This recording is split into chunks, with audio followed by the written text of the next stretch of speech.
சென்னை கிளாம்பாக்கத்தில் அதிமுக பாஜக கூட்டணி கட்சிகளின் பொதுக்கூட்டத்தில் பிரதமர் மோடி பங்கேற்றிருக்கிறார். அதன் நேரலை காட்சிகளை தற்போது பார்க்கலாம். தென்னிந்தியாவிலேயே முதல் முறையாக பாரதிய ஜனதா கட்சியை கூட்டணி அமைத்தார்கள்.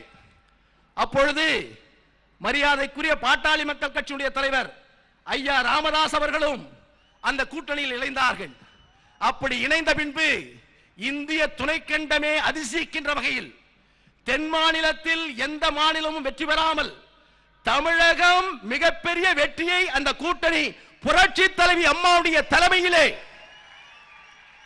மிகப்பெரிய வெற்றியை தேடித்தந்தது.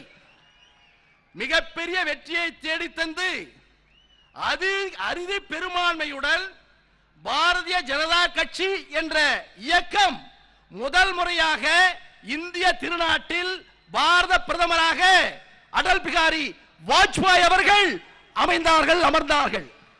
அன்று உறுதுணையாக நின்றவர் அனைத்திந்திய அண்ணா திராவிட முன்னேற்ற கழகத்தினுடைய ஒப்பு உயர்வற்ற தலைவர் எங்களுடைய அன்னை புரட்சி தலைவி அம்மா அவர்கள்.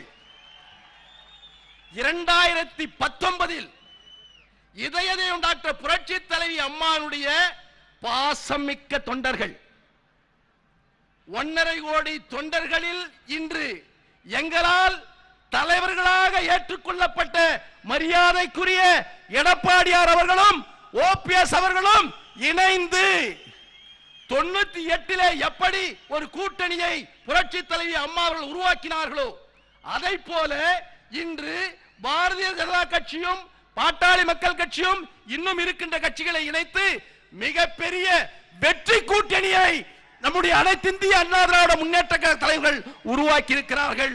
இந்த கூட்டணி நிச்சயமாக 40 வெற்றி பெற இருக்கிறது. வருகின்ற 17 நாடாளுமன்றத்தில் மரியாதைக்கும் போற்றலுக்குரிய பாரத பிரதமர் உலக தலைவராக பரிணிப்பார். அப்படி பரிணிக்கின்ற பொழுது இந்திய துணைக்கண்டத்தில் தமிழகம் முதன்மை மாநிலமாக வருவதற்கு எங்களுடைய தலைவர்கள் கடுமையாக உழைப்பார்கள். அந்த உழைப்பிற்கும் எங்களுடைய ஜீவாதார உரிமைக்கும் உறுதுணையாக பாரத பிரதமர் இருப்பார் என்ற நம்பிக்கையில் மீண்டும் அவரை வரவேற்று மேடையிலே வீட்டிருக்கின்ற அத்தனை கூட்டணி கட்சி தலைவர்களை வரவேற்று ஒவ்வொரு இயக்கத்தினுடைய நிர்வாகிகளையும் தொண்டர்களையும் வருக வருக வருக என்று மீண்டும் வரவேற்று விடைபெறுகிறேன். நன்றி, வணக்கம்.